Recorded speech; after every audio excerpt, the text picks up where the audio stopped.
The following information is intended for educational purposes only. It is not medical advice. The views expressed do not necessarily reflect those of a Rood Awakening International nor this broadcaster. Should you choose to implement this information, please do so only with the assistance of a licensed medical professional. Neither the presenter, a Rood Awakening International, nor this broadcaster assume any responsibility for any adverse effects or consequences that may result. Hippocrates said, "Let food be your medicine and medicine be your food."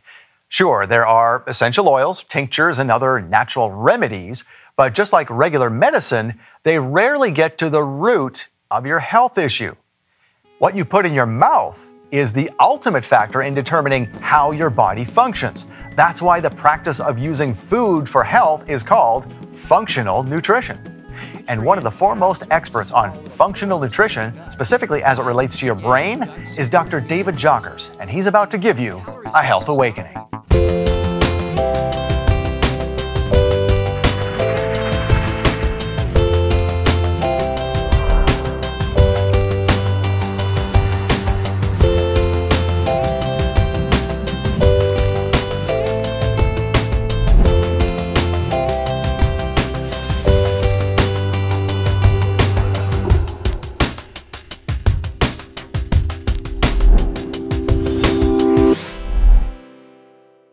Welcome to the Health Awakening. I'm your host, Scott Laird.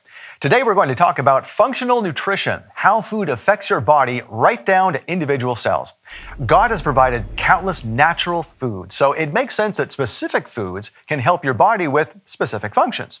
But not all food is beneficial, of course. In fact, certain foods can be downright dangerous for certain parts of your body, but most importantly, we're talking about your brain. Our guest today, Dr. Jockers, says most everyone is destroying their brain every day through food choices, even healthy food choices. He says that even people who are health enthusiasts are doing things every day that are highly destructive and may go through their entire life without ever knowing they're doing something wrong. Dr. David Jockers is the author of a book called Supercharge Your Brain. He is a natural health doctor, functional nutritionist, corrective care chiropractor, exercise physiologist, and a certified strength and conditioning specialist.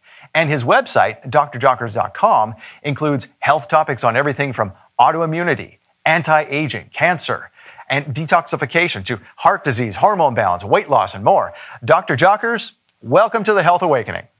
So great to be on with you, Scott. It's a privilege and an honor. You know, I want to base our conversation today on your book, How to Supercharge Your Brain. Well, what a great title. Yeah. It's really attention-grabbing. What are we talking about when supercharging your brain? What does this title mean? Well, you know, I think for myself, I'm a performance junkie, meaning that I always want to get the most out of myself. Growing up, I was an athlete. I'm not an athlete anymore, but I consider myself an occupational athlete, meaning in my occupation, I want to perform at my peak. And I think you are as well.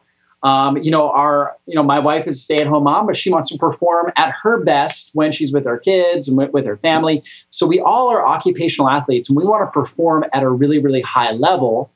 And so we need to be able to fuel our body properly and be able to train our body to have high-level performance. And that's really what the book is about. All right, so occupational athlete. I love that. We have athletes in our home. Both of my kids are gymnasts.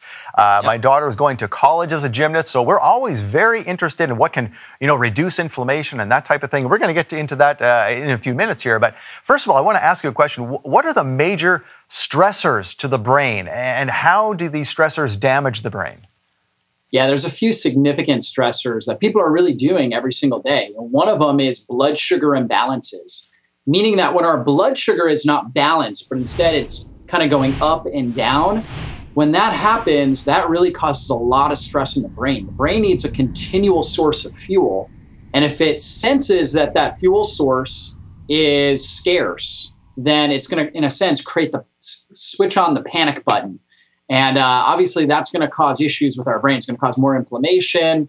It's also going to do something where it opens up what we call the blood-brain barrier, which is usually a protective mechanism to protect the brain. And when that opens up, that allows toxins and bacteria and all the types of things that are in our bloodstream to seep in. And the neurological tissue is very sensitive. So that's a major problem. There are other things like, for example, gluten. In fact, many of the listeners may have heard of gluten-free diets. We know that gluten, obviously there's people with celiac disease that have significant digestive disorders. The number 2 complaint of a gluten sensitivity, somebody that's sensitive to gluten, is brain fog, ADHD, those sorts of neurological issues. So brain-based issues are the number 2 complaint behind digestive issues for gluten sensitivity. So that plays a big role with this process. And then we've got to look at environmental toxins. Like, for example, we know one of the fastest growing diseases out there for older individuals is Alzheimer's disease and different forms of dementia. And Alzheimer's and dementia, Alzheimer's is considered type 3 diabetes because remember, the blood sugar imbalance. And then inside of Alzheimer's disease, inside of the brain, what they find is aluminum. So they find these neurofibrillary so basically damaged nerve cells, and they find aluminum in there. So how does the aluminum get in the brain? Well, because the blood-brain barrier becomes real permeable, becomes real open, it stops protecting the brain because of the blood sugar issue. And now aluminum, which we're getting from aluminum cans, from unfiltered water, tap water, different areas like that, that's going to get into now the brain where it's going to set up shop in regions of our brain that help control memory and obviously have a dramatic effect on our brain and our memory. So those are just 3 of many different toxins that we can talk about. Wow. With foods, I know that if I have gluten, now I don't have a gluten sensitivity as far as I can feel in my gut or anything like that, but I've been able to pay attention to this now. I know the connection between the gut and the brain, the enteric nervous system. Yes. And I know that my wife knows now, too, that if I eat gluten, I will start worrying the next day about things I don't normally worry about. Almost to a panic. And she stops me and goes, "Did you have gluten yesterday?" And we think about it. And sure enough, if I've had gluten, we can narrow it down and go, okay, this situation is not as serious as we think. My brain is simply not functioning the way I want it to because I had something in my diet that created a short circuit.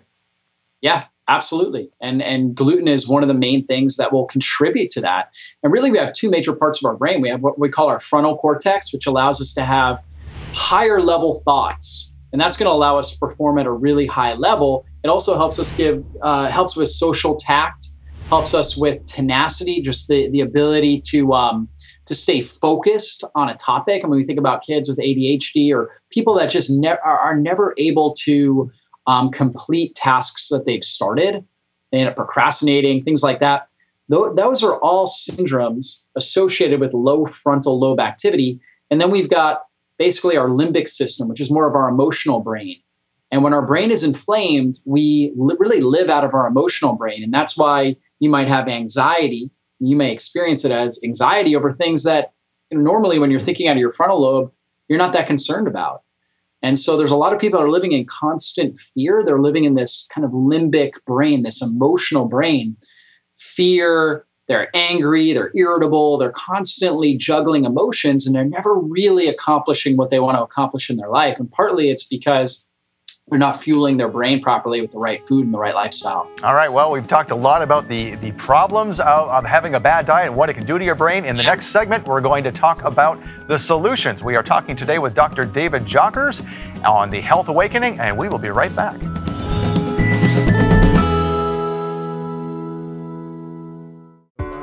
Michael Rood's message of truth is broadcast all over the world, but none of it happens without the monthly financial support of our Ambassador Club members. And right now, membership has more benefits than ever. I'm giving into a ministry that is helping to feed other people that have the same hunger that I do. The Ambassador Club stands out to me because Michael brings it forth with such zeal and life and truth. Who in the world else you gonna give to get the truth out and to share it with the world? The Ambassador Club, we were given the opportunity on a monthly basis to know that we are giving our funds to a purpose that would make a difference not only in our lives but those around about us and in our world. We're an ambassador because we feel like we're helping the world in a small way. And we feel so blessed that we could be a part of that.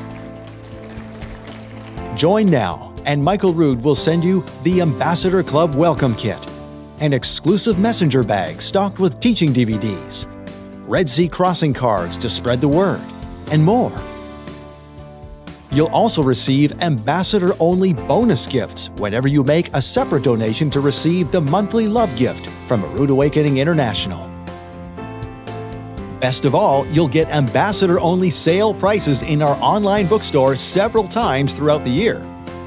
Plus, exclusive invitations to Ambassador Club functions at Rood Awakening events. Join the Ambassador Club right now. All it takes is a modest commitment of $100 per month or an annual gift of $1,200. We'll send your welcome kit right away, and you can start enjoying your love gift bonus items immediately. Call now or visit the Rood Awakening website to join the Ambassador Club.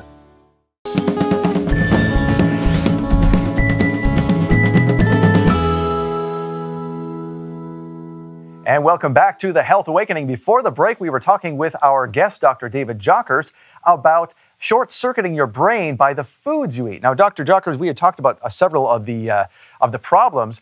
Now we're going to talk about solutions. What are the best brain-building foods? Yeah, so we want foods that are going to provide steady blood sugar and really an alternative fuel source for the brain called, basically, it's fat or ketones. So some of the best things for helping balance the blood sugar are going to be things like coconut oil or coconut products. So there's coconut milk, coconut butter, coconut flakes. Coconut is one of the best things for the brain. In fact, coconut is actually an incredible fuel source for somebody dealing with dementia or Alzheimer's disease. I know I've put a lot of clients on something like 10, sometimes 15 tablespoons of coconut oil a day. Wow. And seen remarkable turnaround in brain function, dementia, Alzheimer's.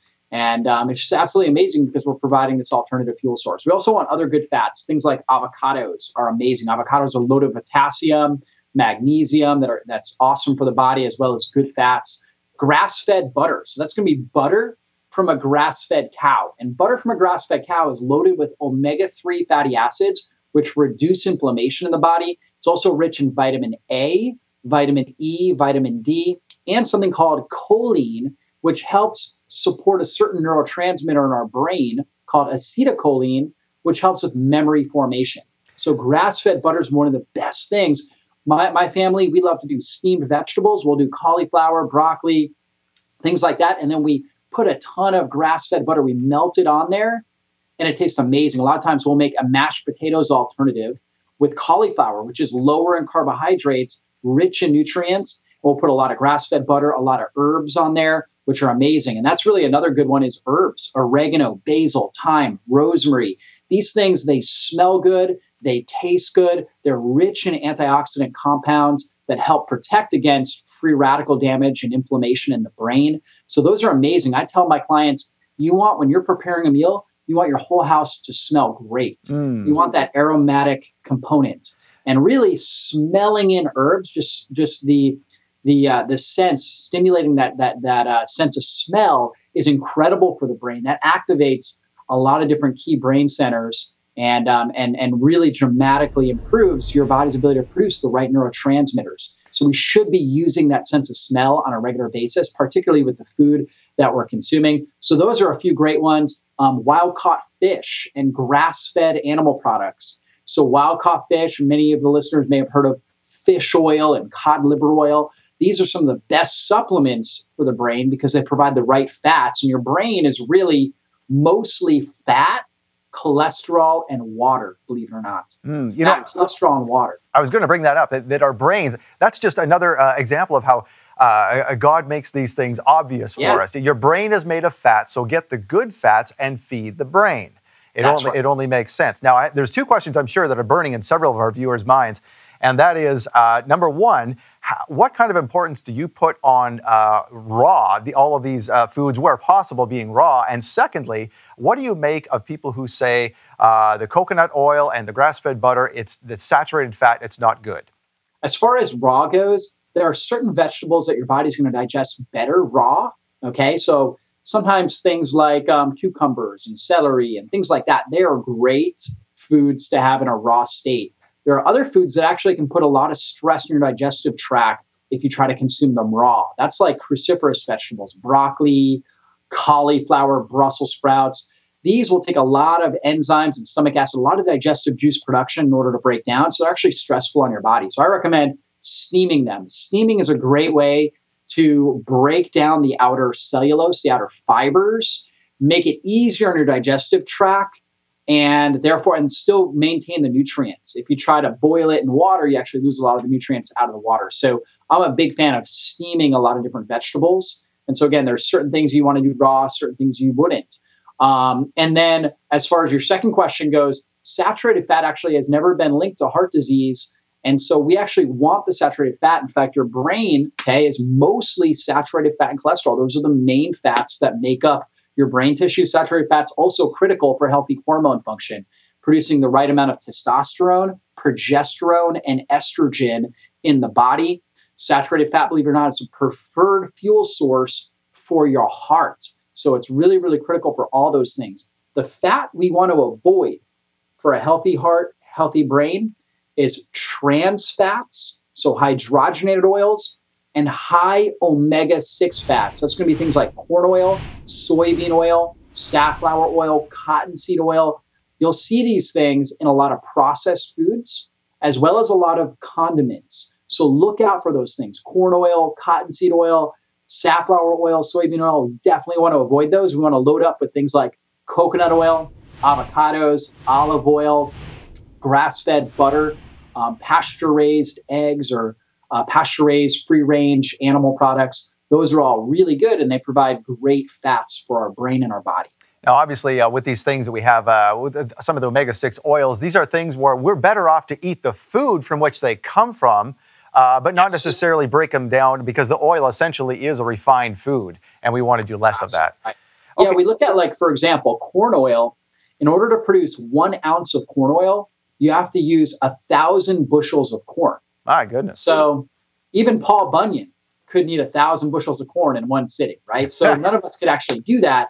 It's just genetically incongruent. But because corn and soy are government subsidized, I mean, the government pays farmers to produce these, they're able to make a lot of different products, high fructose corn syrup, corn oil, and basically the government is paying farmers to produce this, and the farmers are more or less giving it away practically to food manufacturers. So food manufacturers get it for little to nothing. So when we look at, if you go to a fast food restaurant and you see a soda or something like that, and they're selling it for 99 cents or a Happy Meal, most of the raw materials that they actually got to produce that didn't cost them anything.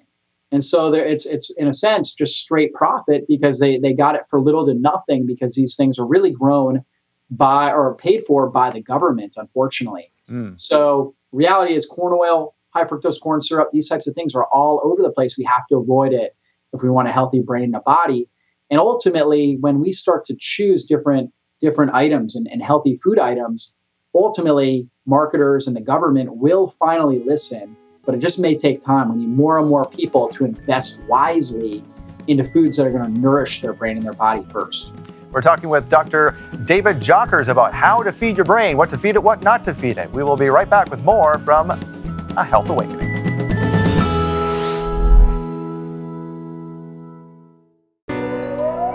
The lives of Israeli victims hang critically in the balance following events of terror, violence, and war.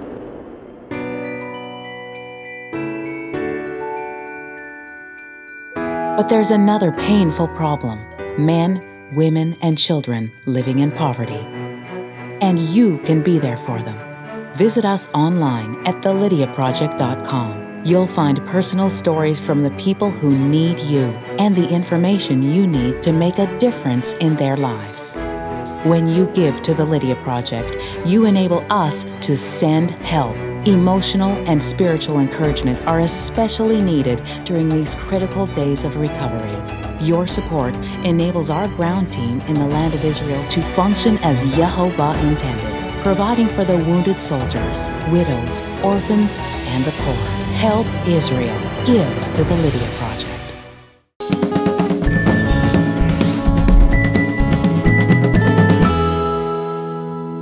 Welcome back to The Health Awakening. Before the break, we were talking with our guest today, Dr. David Jockers, about what to feed your brain, what not to feed your brain. And now we're going to get into some brain rejuvenation strategies. Dr. Jockers, what are some brain rejuvenation strategies? What are the main points of what we're talking about here? Yeah, there's a couple big things that we could be doing that really cost us nothing. I mean, there's a lot of things you can invest money in that will help support and rejuvenate your brain. But here are three big ones that anybody that's listening can do that cost you little or nothing. One is you go outside in the sun on a regular basis, healthy sun exposure. And so sun exposure is so powerful for your brain. There's biophotons, so basically biologically active photons that come down from the sun, and our bodies respond to that. We're like an antenna to those photons. And what does it do for our brain? Well, it helps to activate our frontal lobe to help us to think sharper. It also activates the production of certain neurotransmitters like serotonin, which helps calm our body, helps us relax and feel good. It also is very important for good sleep.